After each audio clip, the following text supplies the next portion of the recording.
Hello, ladies. Welcome to our 8th episode of our Outrageously Successful Women in Real Estate series. You know, I love getting together monthly with you beautiful ladies and highlighting a woman who is doing great things in real estate.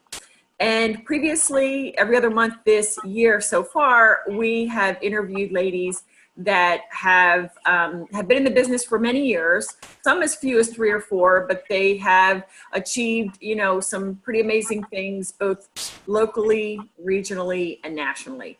And today we're changing it up a little bit. We have an amazing lady who is outrageously successful, okay? But she's in her first year of real estate. And I think Stormy and I first met and first talked, that's what I mean by met. We first talked on the phone, I think in March during a breakthrough strategy session, I think, or maybe, I don't even remember. But in any event, we talked in March. And as I was listening to Stormy's story, I just thought, you know what? The ladies need to hear this story because it shows what's possible if you don't put limits on kind of what you think you can do. And so this dovetails beautifully into next week's challenge. Just as a quick reminder before we get into our interview today, next week I've developed a whole new 5-day challenge. I know that some of you may have done our breakthrough 5-day challenge earlier this year or at the end of last year, but next week we are doing a 5-day shift challenge. Shift your mindset, explode your business. So we'll be doing some similar things to the breakthrough, but it's much more than that. Because when we get our mindset right, there is no limit to what we can do. So if you are not already registered to that, with that challenge, I encourage you to do so. I have the link in the chat. I want you to be there. And as an extra incentive, one of you lucky ladies is going to win $250 by going through the challenge and doing the work. And why are we doing that? Because I will guarantee that if you do the work next week and complete all the success work, you're going to have a transformation. You're going to have a shift in your business and in your personal life. It's going to be awesome. Join us. All right. So let's get to the fun at hand. I want to introduce Stormy Curtis. She is, as I said, a first-year agent. Her website is by Georgia Realty, and she is with Vineyard Real Estate Group in Rockmart, Georgia. And yay. And, you know, Stormy has a story that's similar to ours in that many of us are moms, or when we started in real estate, we're moms to little ones, and that's tough. So the whole life balance thing. Well, what really struck me with Stormy is that she has done some amazing things in her community and reaching out. She gets hundreds and even thousands of local people to her events. So that's another big thing I want to talk about. But let's see what else. Stormy is really, has a heart of gold, and she loves people, and you'll hear that. And I'm all about relationships, and Stormy also sees that and totally like embraces that whole important concept. So I think I've talked enough. I want to introduce you to Stormy. Stormy, welcome. Hi, thanks for having me. Absolutely. Thank you so much for being here. And so let's get started with, can you tell us briefly about your path to real estate? How did you come to become one of us? Okay, well, probably about 4 years ago, I ended up starting a company called Paulding County Uncensored. It's a community publishing company. I started it because I was unable to go back to work after I had kids, so I had to do something to bypass the time and I had a child that's technically special needs. So at that point, I had to stay home, and I wanted to take him places, but there was nowhere that I could find for him to go. So I came up with this community page elaborating on what was happening in the community. Well, over a year, I started to see that there really wasn't anything to do. So with my background, I decided, well, I'll hold my own events. And the way that I did it wasn't something that I wanted to be benefited financially, but I wanted to benefit the fact that my son could be there and benefit the community. So I had to take in consideration the different people that were coming, whether man, woman, child, pets. I had to pretty much appeal to everybody and all their needs. So it was called Food Truck Saturdays. And I was like, well, that's not enough really to get the community out. So I'll add in music. I'll add in vendors. I'll add free activities for the kids. I'll add just different things. So every time I had an event, we always added something different. So with that, it became very successful. My first go round, I had over 3,000 people there because I didn't charge the public. My main goal was to provide something for the community that they could enjoy. There's a lot of people in my area that's low income. And so to be able to give them an experience, which is huge, will bring people out of their homes. So I kept giving experiences. Well, last year, or a little over a year ago, we financially couldn't afford to do it anymore. I wasn't really making anything at all. But me, spiritually, I was enjoying it. But my family, we were sort of struggling. So I was like, what can I do in this area that would benefit me? Because I've been a part of the chamber, going through their leadership program. I've been a part of everything in this community, but I wasn't financially benefiting. So I was like, well, I know this area. Why not try being a real estate agent? So I got into it, and with me having the background with community publishing and branding and marketing, all I have to do is just go out there and put a post, and sometimes I'll get 30 or 40 people applying for a loan, which is great, but a small percentage really gets through.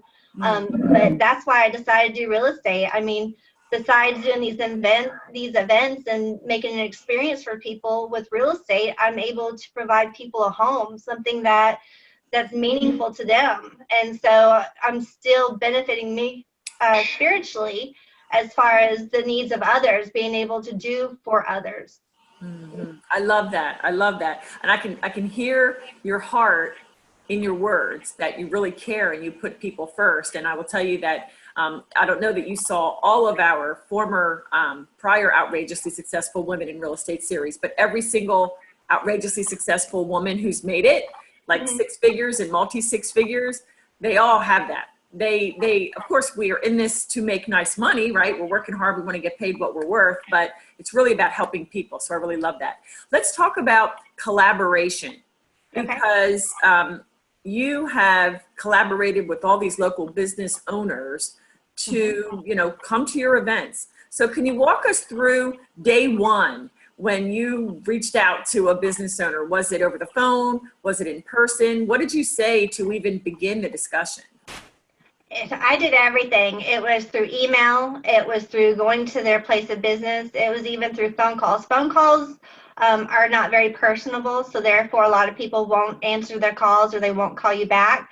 Text messages, not text messages, but emails are great, because if you have something that catches them, they'll automatically start reading it. A lot of people love advertising, so that worked a lot, but it was pretty much me showing up to businesses, me going to networking groups. Networking is huge in this area. Grassroots marketing is everyone's best bet, because what you do is you explain to the community or the businesses that if they're able to get out there and interact with the public, there will be a personal connection. At that moment, they're going to want to work with someone that they know, someone that they personally have a connection with. So what I did was I didn't overly charge them to be a part of my event. Majority of the time, I didn't charge them at all. All I wanted them to do is interact with the public, bring some coloring sheets or bring some type of craft, and be able to speak to the parents as the kids play. So even at my booth, I mean, I made a huge Jenga, a 3-foot Jenga that kids can play with. But then I sit there and I talk to the parents. I'm like, are you a homeowner? And then you're able to communicate, but you're also occupying the kids or the situation at hand. So they're listening to music and you can have that casual conversation. So when I would go into businesses, if I wasn't networking with them, I would just explain, this is for the community. The money that I was raising, I was actually giving back to charity. And so one, you're putting money into something that's going to give back to the community. Two, you're going to have a personal connection, and it's only 3 hours out of your day. I mean, you can't beat it. And majority of the people, because they were giving back to the community, because they got the exposure, they were willing to come out. And it wasn't the fact that it's, oh, I need money in those 3 hours. It was the fact that they're willing to help the community. They wanted to be something that brightened the community up. Everybody wants growth. Well, growth doesn't necessarily have to be financially. It could be a charitable thing that you're doing. It's raising people's spirits. So these businesses, they're willing to jump in. I love it. I love it. So when you reached out to people, and ladies, if you've unmuted yourself, if you could please mute yourself so we have a nice clean line. Thanks so much. So when you approached the business owners, it sounds like it was usually met with, sure, I'm happy to help. Is that the case, or did you get, Just like real estate, you get a lot more no's than you do yes.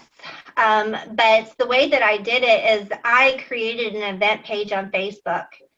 And what I did was every time we had a new business, we advertised that business as being a part of it. I didn't just put up an event page and say, hey, be there.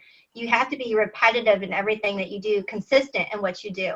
So every time I'd have a new business, I would advertise the fact that they're going to be there. They can sit there and talk to the community off of that event page.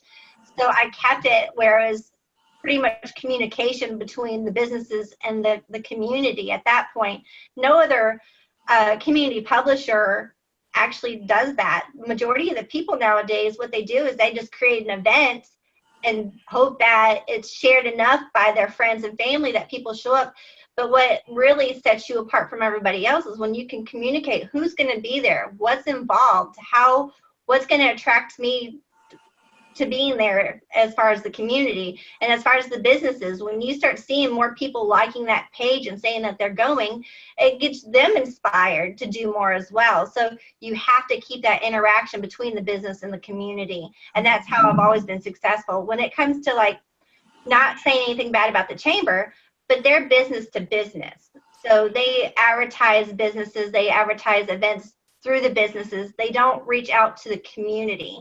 Whereas that's where I have sort of my card in my pocket, is I can reach out to the community and have the community reach back to me. And so like with my Paulding County Uncensored Facebook page, I think I have 29,000 followers, but I get 500,000 views a month. So when I speak on something that's going to happen, or if I speak about a discussion, we get thousands and thousands of people that are willing to communicate back to us because they want to have a voice. So I'm that platform for them. I love that. And that was exactly, somebody is not muted. Okay. That's exactly where I was going, Stormy, because I saw that your Facebook business page of Paulding County Uncensored. It's PAULDING County Uncensored. 29,000 likes, 136 reviews. Take us back to day one when you started that Facebook group, or page rather.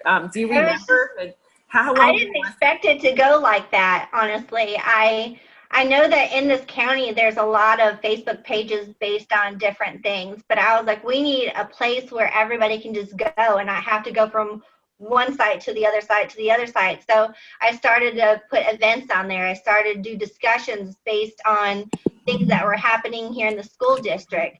So I was able to take things that I've seen off general sites and put it into one area, but it exploded. I guess people have become not lazy, but in a way that they want one site. They don't want to be overwhelmed. They don't want to be sold to. They don't want to have excessive whatever. So if you're on the government side, it's always politics. With my site, you have events, you have politics, you have different types of communication that happens there. So we appeal to everybody. Okay. So let's talk about that a second. How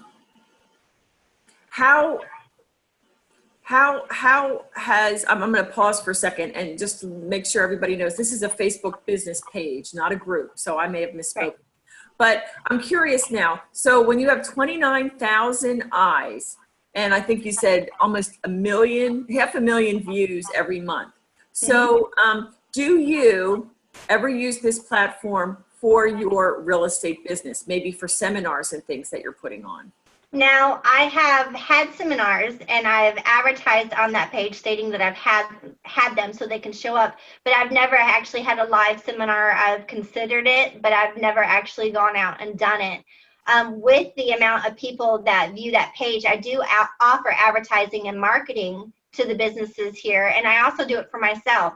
But I can tell you, as a new agent, I've been an agent since June 2nd, and my first year, I wasn't one that wanted to succeed right away. The reason being is education is very, very important to me. I feel like you have to have knowledge in this industry, and I love the classes we took, but it truly does not prepare you as an agent. And so I needed that preparation to get me ready. So the first several months, I was learning from people. I was partnering with people. I really didn't take off myself until December 31st of last year. And in that time, I mean, I'm close to a little over $2 million in sales. And it's because maybe once every other month, I'll put on Paulding County Uncensored, hey, if you're looking to buy or sell, give me a call.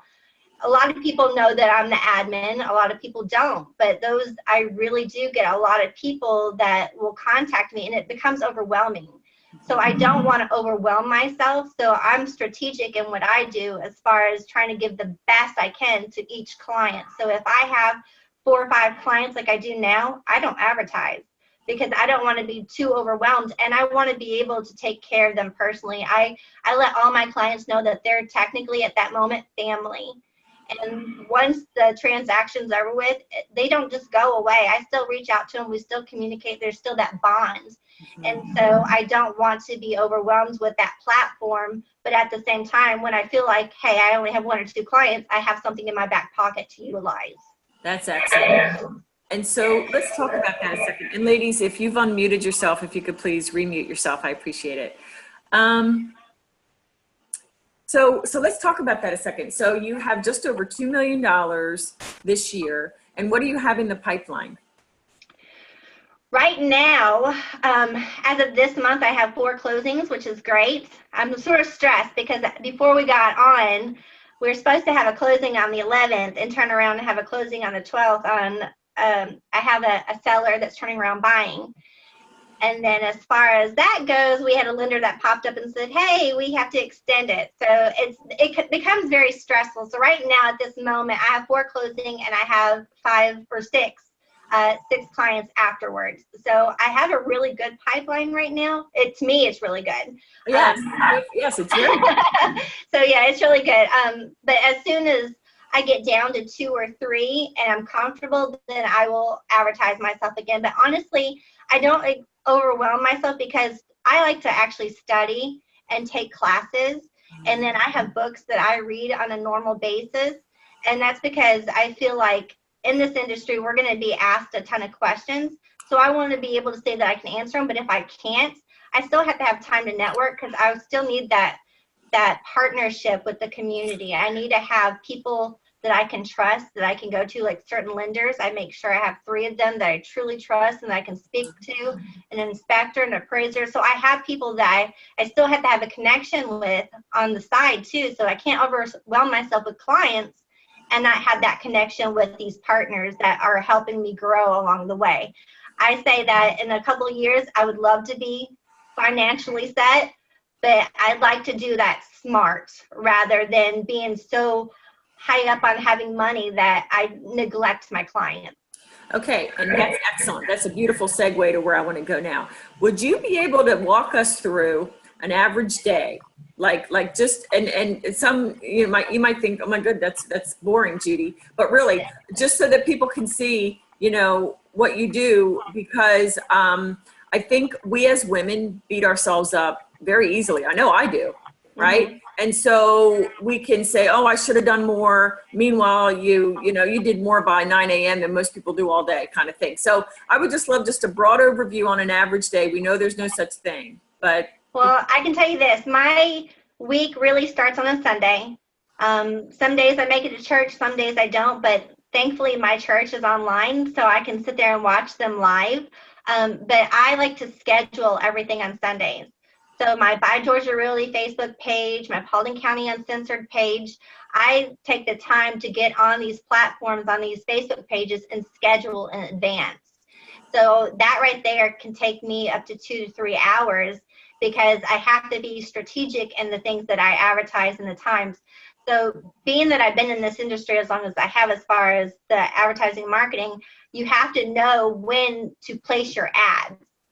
So I have to look at the previous weeks too and consider, well, this is the time that the majority of the people have been on. And then I start placing the ads to represent what I saw last week. So every day, you'll see that on my Paulding County Uncensored page, I have something at like 6, 9, 11, 1, 3, and 6. So I have 6 posts roughly a day, and sometimes I'll add more depending on what's happening here. So I'll do that on Sunday. Monday, take that day. I get up at about 6 o'clock. Well, I lay there in bed for 15 minutes.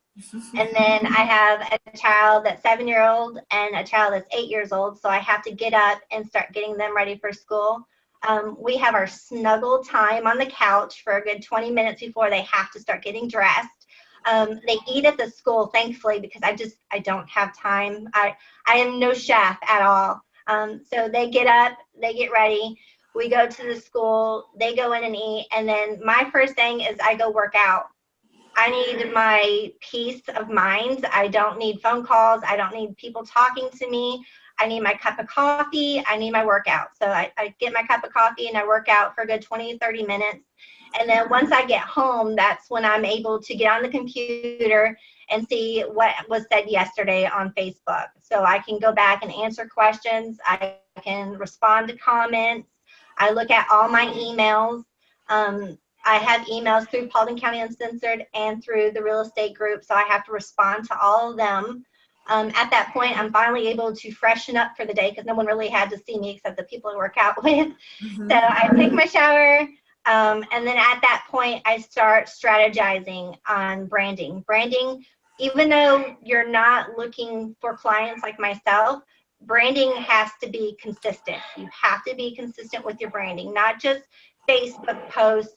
It could be being on LinkedIn. LinkedIn, you need to say hello. You need to be on Google. Google is fabulous. If you do not have a Gmail account, you need one, because I had last month somebody contact me out of the blue because they saw my Google reviews. And it was a $350,000 house. He was like, I already have the house. I just need you to come do the paperwork. And it was only because he saw me on Google. So if you can use your business Google account, then you can really secure some clients. And it doesn't have to be something you pay for. Every time you get a review, they'll push you to the top.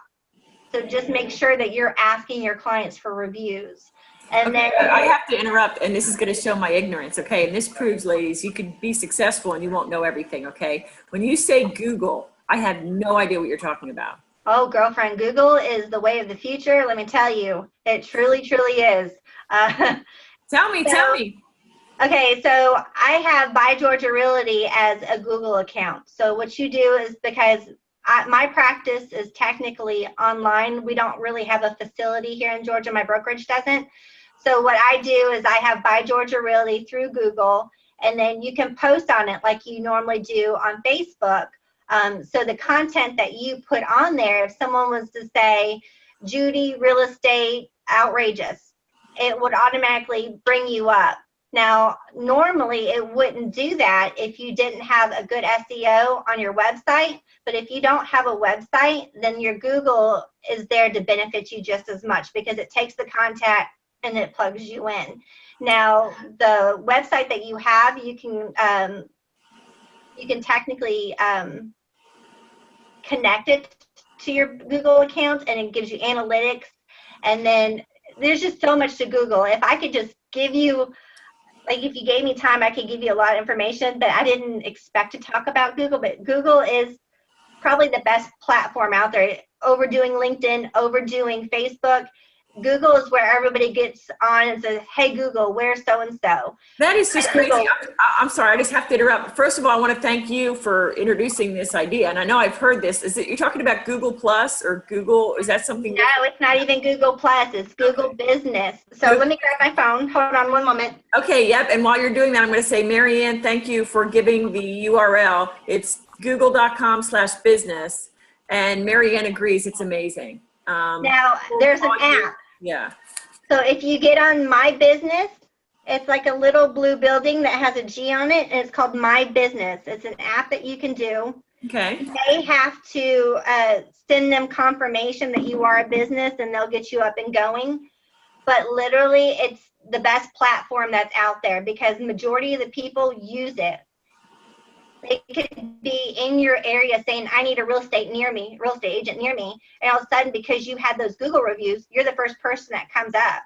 So Google truly is something that a lot of people utilize. And as a business owner, we need to learn to utilize it ourselves and not really pay that ridiculous price, but to take advantage of the fact that if you post on a regular basis, if you get your reviews, you're going to be higher up than those that pay $300,000 or $400,000 a month. I mean, that's crazy sounding, but it's honestly the truth. Stormy, I mean, you have just tapped into gold here. And obviously Marianne knew about it because Marianne being out in California, she says people call her because they Google agent in Burbank and they call her from that. And she says Google will get on the phone and help you for free. And so my question is, when you were talking earlier, again, thank you, Marianne, for that. When you were talking about placing ads and being strategic, I was thinking you were talking about Facebook ads, things like that. So were you talking about exclusively Google ads? Google ads. Okay. Can you tell us how that's different? I mean, and how much does it cost, just generally, like what it's all about? Well, Facebook and Google, everybody pretty much follows you. I know that's scary sounding, but it does. They do. They follow what you like to watch, what you like to read, things that you do when you're on your phone. So whenever you have this Google account and you set it up, you're putting pictures on there on a normal basis. You're putting content on there that is explaining how to sell, how to buy, what investors are. You're really giving a lot of information. Well, if you start to rank high based on your reviews, then they personally at that moment utilize your picture and some of your wording as ads, and they place it in front of the right people that are actually at that moment looking to buy or sell a home. So you're not paying anything, but you're taking the time daily to post and to put pictures on there. And so they want to thank you by advertising you. And they're just like me and they're just like you. You don't have to necessarily receive money. As the acknowledgement, the fact that they're getting something from us, they want to do something for us in return. So they put out an ad based on that. Okay, that's excellent. And it sounds like there's also a retargeting piece. Yeah, and Marianne says Stormy's a smart woman.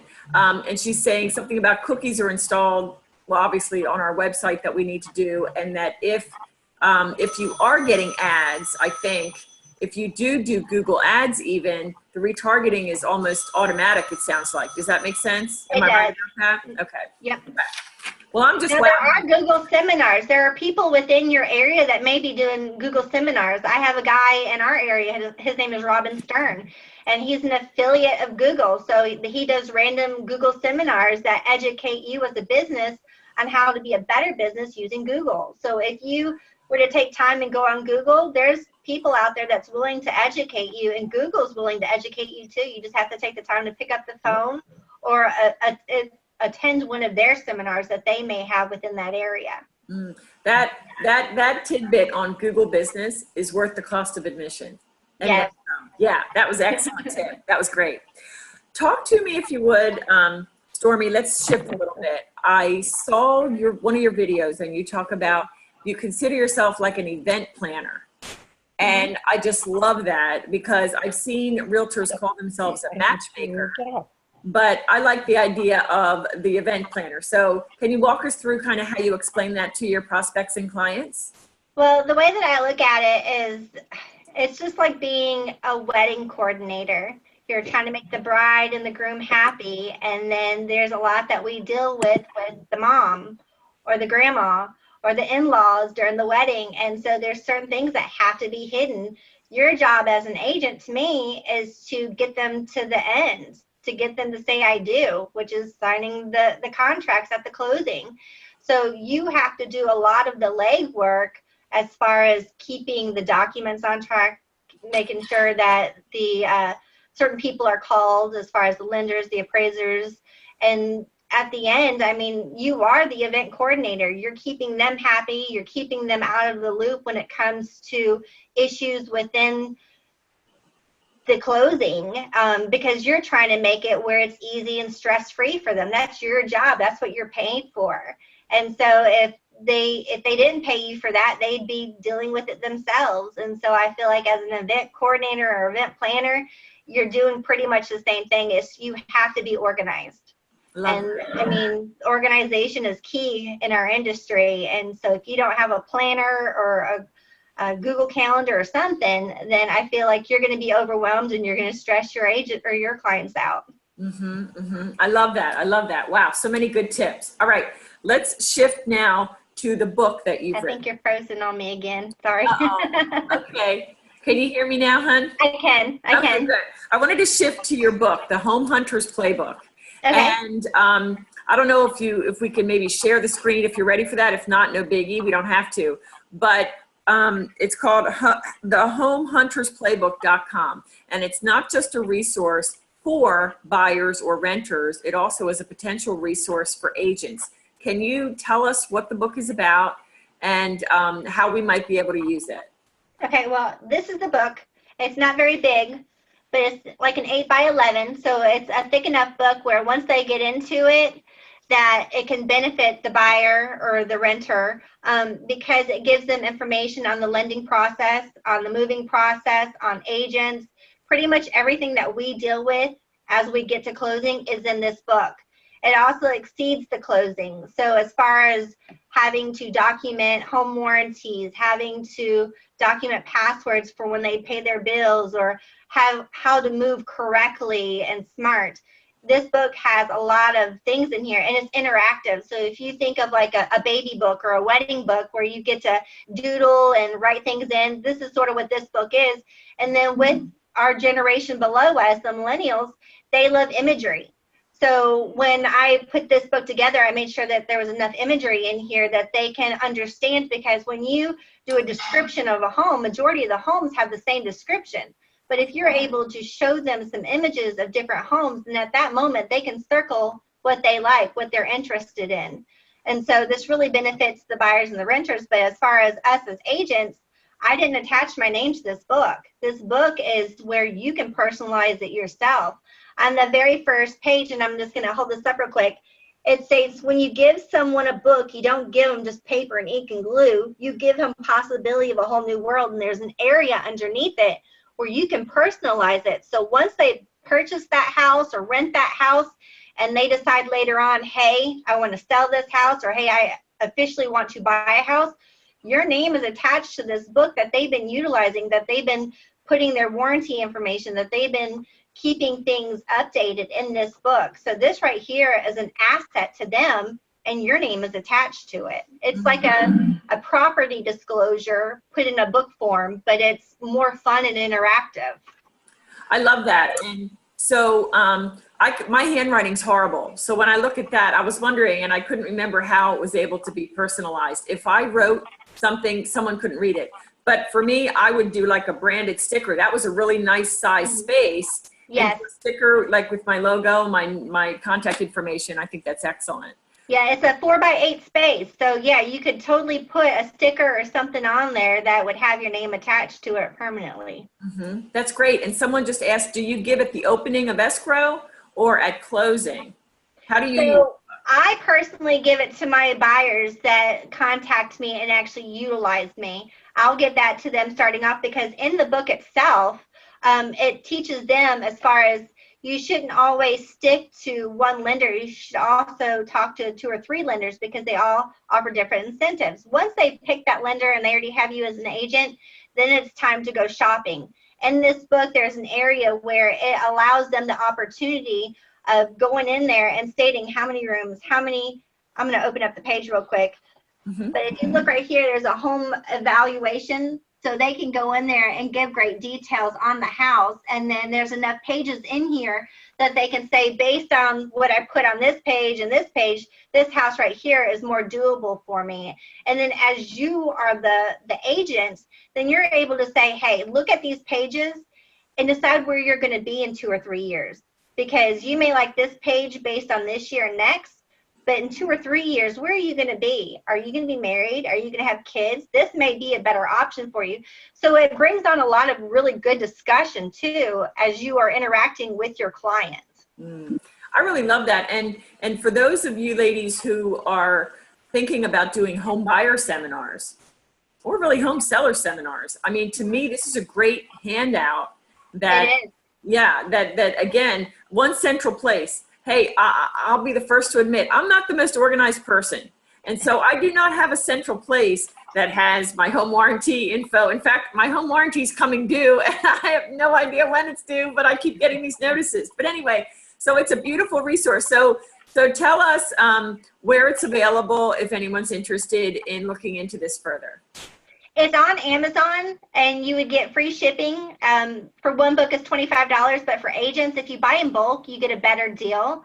And then I'm one of those people that it's not out there for me to be like rich off of. I really want it out there to educate the public and to help you guys.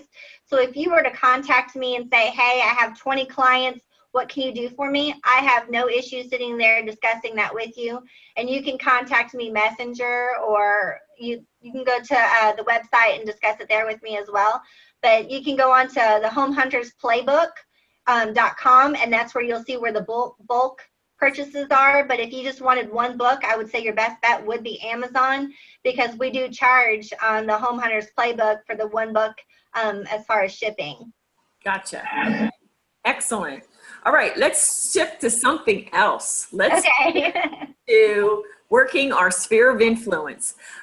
You know, I have your answers to some of the questions that I posed a little while ago.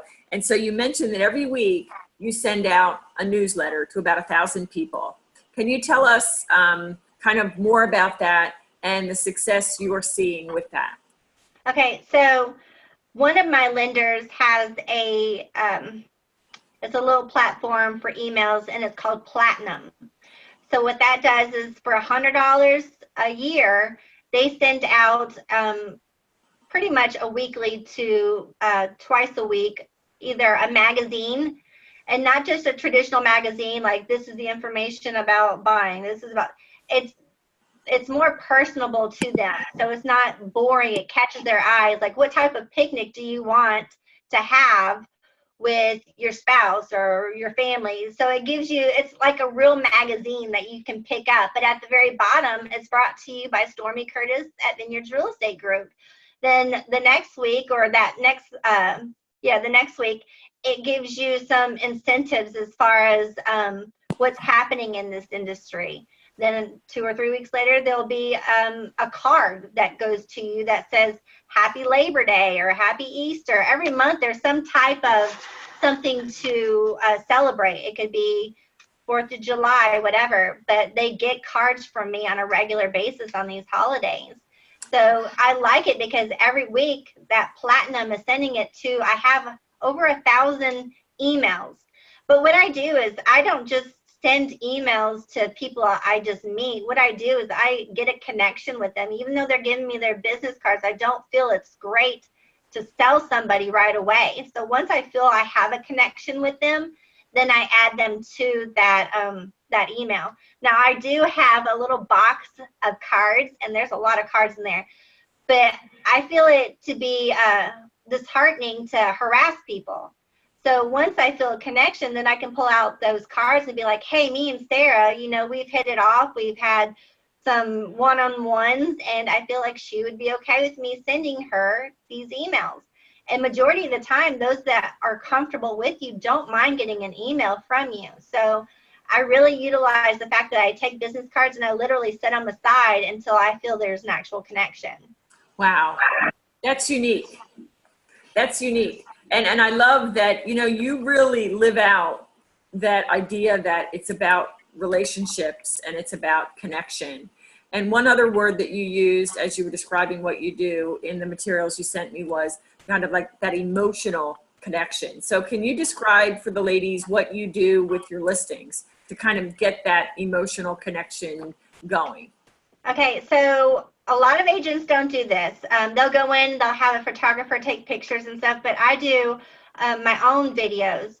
So I'll go in and take snippets of pictures versus videos, but I make it very personable. I put music by it. I give explanations with it. So if you go on to By Georgia Realty, the Facebook page, and look under videos, you'll see the couple of videos that I've done. People want to buy what they're personally attached to, emotionally attached to. So if you're making a video that really captures people's attention, they're going to be more willing to look at it. Now, I have a ranch that has about 11 acres. This house is absolutely beautiful for an older home, but it needs a lot of TLC. But when I did this video, everybody wanted this house. Now I can tell you, once everybody got into this house, 20% were willing to make an offer. The other 80%, it's like, it really needs a lot of work, but this property is beautiful. If I wouldn't have done that video, I wouldn't have captured all the people that I'd captured. That video really did bring in a whole new audience. So if you can personalize a video to capture people's attention, that right there is the best marketing that you have. And how do you do that? Walk me through that if you would, okay? Because you're obviously very creative. So if I go into a house that really is kind of a fixer-upper, I don't even know how I might highlight that to make it appealing. Well, once you go in there and start taking videos and stuff like that, me personally, I can find the beauty in everything. I can find the beauty in a bad day. So to go into a house, there's certain things that really say, this right here, if it was taken care of, it would be remarkable. So you emphasize on that area. Or if you go to the yard or something like that, you emphasize on what really speaks to you. Now, if there's like a tub that's like completely broken in half, do you really want to showcase that? Not at all.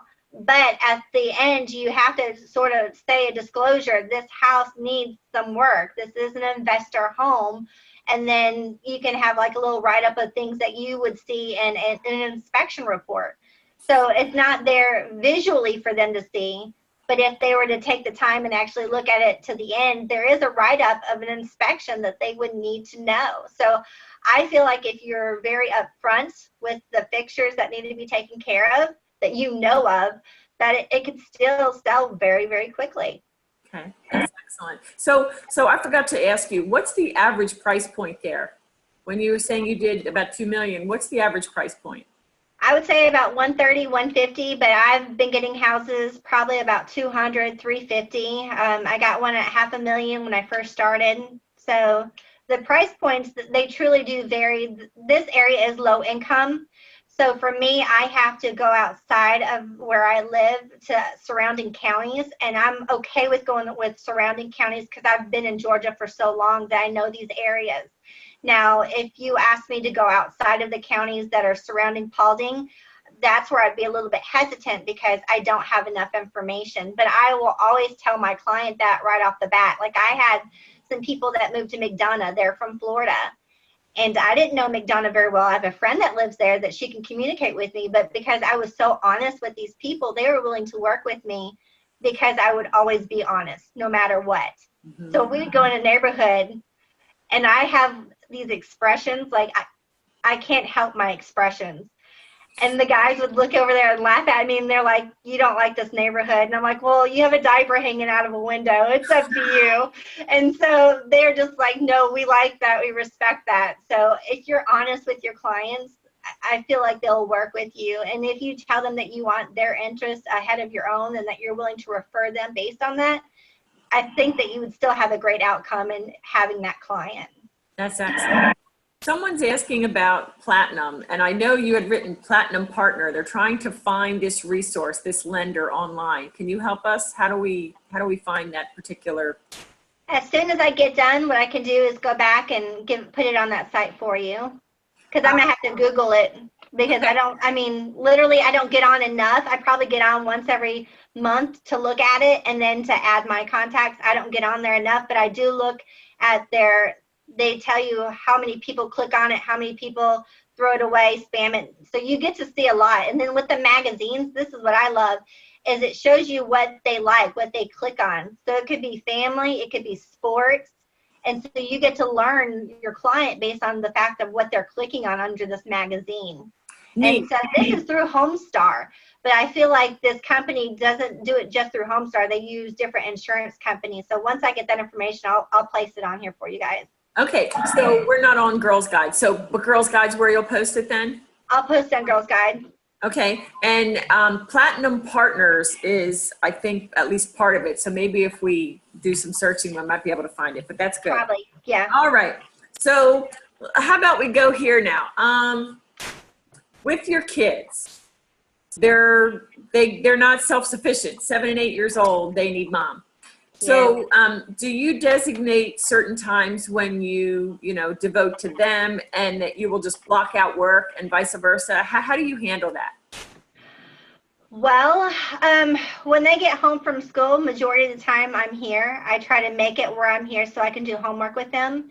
And then when they go to bed, that's very important to me. That means the world to me, to go with them when they go to bed. I lay in their bed, and instead of them just going right to sleep, that's my time to talk to my kids about what has gone through the day. What have they learned? Who are their friends? And just learn from them. And then they sit there and ask me questions. Hey, when you're in school. So that's my one-on-one time. That's where we have a connection. I was, for the longest time, up until like 2 months ago, allowing them to sleep in my bed and just do it with both of them. But my husband's like, no more of this. We just can't do this no more. So now I've had to put a time limit. I can go with my son for 10 minutes. My alarm goes off and I got to go with my daughter. But then I also got to remember that I have a husband too. So even though I have kids, I have to make time for him. So we have these shows that we watch, not every night, but we watch. And so we take time at that moment and watch our shows and talk. And it's just, at night is my night. I tell people not to call me after 8 o'clock unless it's an emergency. And sometimes you have to set boundaries, because I've had clients call me at 2:30, 4 o'clock in the morning just because they thought of something. And yeah, even on my voicemail, if it's after 7, I won't return phone calls, but I do. I have clients that call, and even though you have boundaries, you have to completely stick with those boundaries, or otherwise they'll take advantage of that. Mm-hmm. I love that. And yes, ladies, if you are not doing that, Jan and I always say, this is your business. So you set those boundaries, you set your office hours, so to speak. And so I know sometimes when we're getting started, or when we're in a bit of a slow time, we feel like we need to jump to what our clients need immediately. But if we are professional about it, as Stormy's describing, and we say, you know what, I have a family and they're very important to me. My clients are very important too. And that's why, my office hours are blah, blah, blah, but I'm not available after, 8 p.m. I hope you understand that. If there's an emergency, text me. And if it's important, that has to get done, I'll address it. Otherwise, we'll wait until the next business day. So I so appreciate that.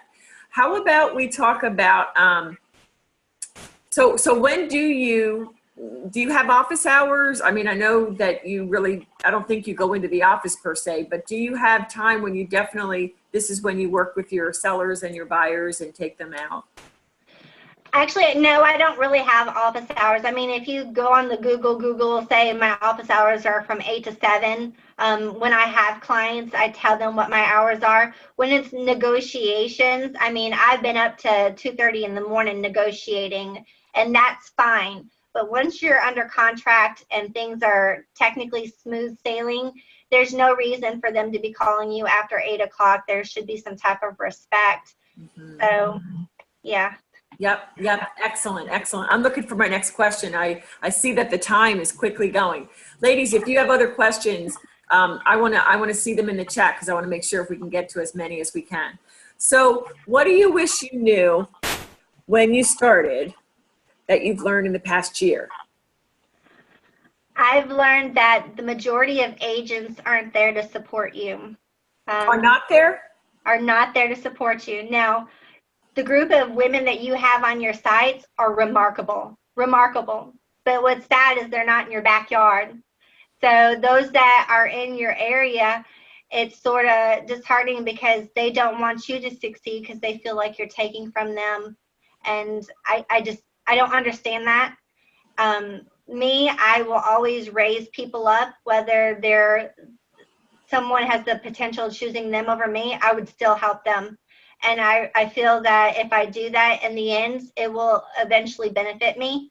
So I wish more people were like that. And with your group, your followers that you have, they're amazing ladies. They're wanting to support each other. And I wish there were more people locally that I can talk to and have coffee with. But I can honestly say, since I've started this, there's only been one lady in this area that really benefits me and talks to me and treats me like a human being, and I really consider her a friend. But all other agents, like, they'll put their nose up and let's hope that they make more money than me. I mean, that's just the way it is, and I just don't think that that's good, especially if you're wanting to benefit your clients. If you can work with each other, there's, I think, more that you can give to your clients on both ends. So I wish people weren't, well, I have to put the interest of my clients first. You can, but you could do that with respect. And that's what I found is a lot of agents are disrespectful. A lot of them don't do their work too. So like when I've been doing some of the documents and stuff, oh, I just don't have time. Do you mind doing this? And they push it off on you and you have like an hour to get their stuff done. So that's the only thing I haven't liked about it, is that the people I've worked with, I could probably only say 2 agents I would love to work with every day. It's that bad sometimes. Wow. Okay. Yeah. Well, let me ask you this. You seem very confident, and you've only been in the business for a little over a year, right? Mm-hmm. And so help us understand where that comes from. I mean, were you always this confident? And let me just say one more thing about that. One thing that you wrote to me was, you know, this is always about learning. It's like ongoing education. And so you're really big on that, which is super. But one thing you realize, I think, and you've mentioned, is you know you won't have all the answers, and you're okay with that. I think so many women feel like if someone asks them a question, if they don't know the answer, then they'll look stupid. But so can you just speak to the whole issue of confidence and how you present that to people? Yes. When I first started, as I said, we got through the classes. The classes were great, but they really didn't teach you how to be an agent. So I like to educate myself. I like to watch seminars. Seminars is huge to me. There's a lot of online seminars that you can be a part of. FMLS, they have a lot of CE classes that you can go be a part of that doesn't cost you anything, especially if you're already a member. I like the fact that there are books out there. One of my favorite books, and this is crazy, look how thick this book is. This is the Wiseman book. This guy is an attorney out of Atlanta, but this book is great. It's called The Red Book. It's great because he puts different situations that he's had to deal with in the real estate industry, from everything from starting a loan to closing a loan to having to deal with buyers and having to deal with sellers. But he gives you situations that you can learn from. You can learn about the documents on hand. I have a dual agency right now, and the majority of the people that I have spoke to state you don't have to have an additional document because it's on your purchase agreement. But reading this book, it's in your interest as an agent to have a dual agency document that really is specific, not just something that they barely read over. You want something that's really going to be out there for your agent, your client, and your customer to read. So to me, education taught me that. It's different things that I'm having to learn, because as a real estate agent, we are also a small business. So it's not just the real estate that we need to know, it's the accounting work, it's the marketing, it's the branding. We are a small business. Whether we have a venue or not, we have to treat our realty, our agency, as a business. So you have to learn. It's never going to go away. And then things change on a daily basis. So I have confidence because I'm not willing to stop learning. And I think that's what sets me apart from a lot of people, is the fact that I want to be fed so much information. And even when I don't have that information, as I said before, I've aligned myself with partners. So I have 3 different types of lenders that offer 3 different types of incentives. I have inspectors, I have appraisals, I have insurance companies, I have home warranty people. I have aligned myself with different people. I have an attorney that if I have any questions, I'm not shy enough to say, hey, this is not my specialty. Let me get you that answer. And more people respect the fact that you're honest to say, I don't know everything, because honestly, nobody does. But you should be, as an agent, very determined to know a lot in your industry. So to me, I think that's why I have confidence, is because I keep trying every day to learn something new. Mm-hmm. That's great. Now, how long have you had your community page and website? How many years have you had that? I believe I've had it for about 4 years. Okay. So yeah. 3 years prior to coming into real estate? Right. Okay, so when you're talking about this tribe, what I call your tribe, you know, the contractors and all the other people you mentioned, insurance people, home warranty, all that stuff. Have you developed those relationships through your publishing, your community publishing outlet? I actually met these people through networking. I'm big on networking. So in this area, there's multiple people, associations, the chamber that do networking. So I go in and I randomly meet people. There could be 100 people in a room, but I'm going to get to know at least 2 of them and not just shake their hand. I want to know them. I want to know their business. And Okay, so, okay, wait, I'm sorry. I have to do this. I have to do this, Sorry. Stormy. And I'm sorry, I'm really sorry to interrupt, but I'm going to put you on the spot because I think you're up for it, okay? okay. Can we role play you and me that we're at a networking event? Okay. And you're going to come up to me or just let's role play it that we're going to meet at an event. Okay. So, hey, my name is Stormy, and your name? Hey, Stormy, I'm Judy. And what is it that you do, Judy? Oh, I'm an insurance salesperson. And how long have you been doing it? Oh, golly, I kind of just started. Before then, I was a teacher, so it's kind of a new world for me. So what made you decide to get into this industry? And that's good. Ladies, do you see what she's doing? She's making me talk more. I wanted you to talk more, but you're making the point. And Yeah, so, you're supposed to learn them. You're not supposed to go there to achieve things for you. You're supposed to go there to learn from them. And eventually they're going to turn around and be so impressed at the fact that you care, which you should care. And there will end up being a connection. that's excellent. So that's so good, Stormy. I knew you did. Yeah, I knew you did that. That you just keep asking question after question after question until I would imagine that before long, the person turns it over and says, my goodness, I'm talking too much about myself. Tell me about you, right? Right. And then at that point, you should always have 101. So even though you're networking and you're talking to these people in these crowds and stuff like that, once you feel that connection and they finally ask who are you and stuff like that, you should ask for a 101 to have coffee or to go for lunch or something and just talk and learn about what each other do.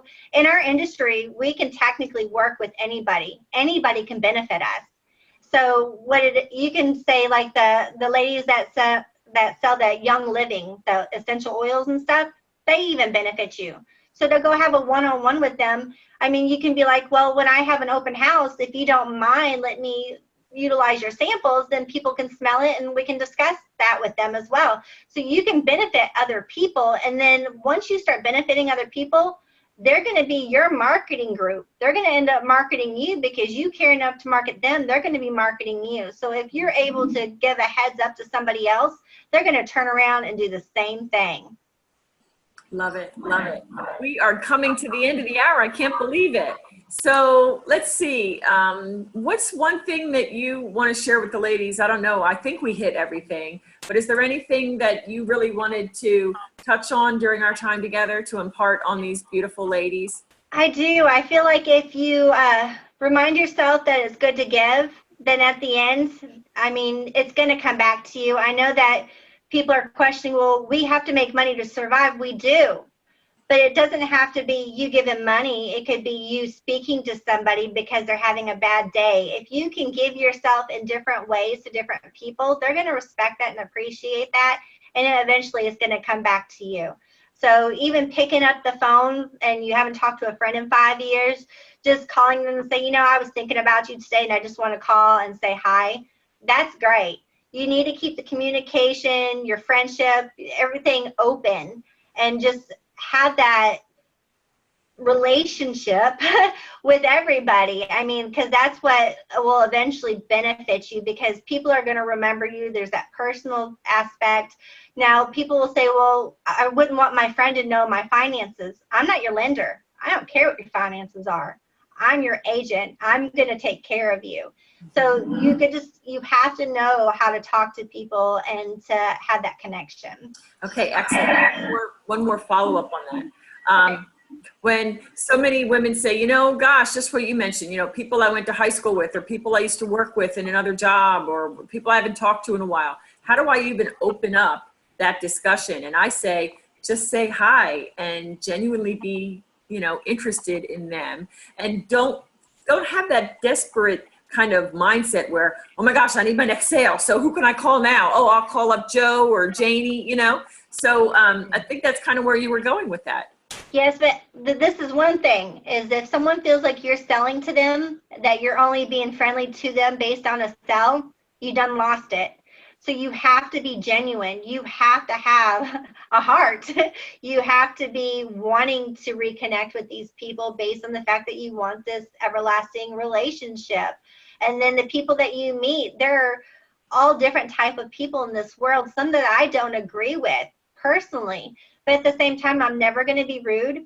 I'm not going to try to sell them. I'll always be civil. And if you can just be you and be civil and be engaging, I think that will open up a lot of opportunities. Excellent. Stormy, thank you so much for your time. This has been so many good nuggets of gold in our discussion. I thank you for your time. And I do appreciate if you wouldn't mind going back to Girls Guide when you have that platinum connection, because that is a beautiful resource for our ladies. And ladies, thank you for joining us. You are what makes Girls Guide the amazing, positive place that we all love to be. So I thank each and every one of you. Happy birthday to us tomorrow. Oh, I'm getting emotional. Oh my God. So, all right, ladies, I got to go. Love you. Thank you. Bye. Bye. Take care. Bye.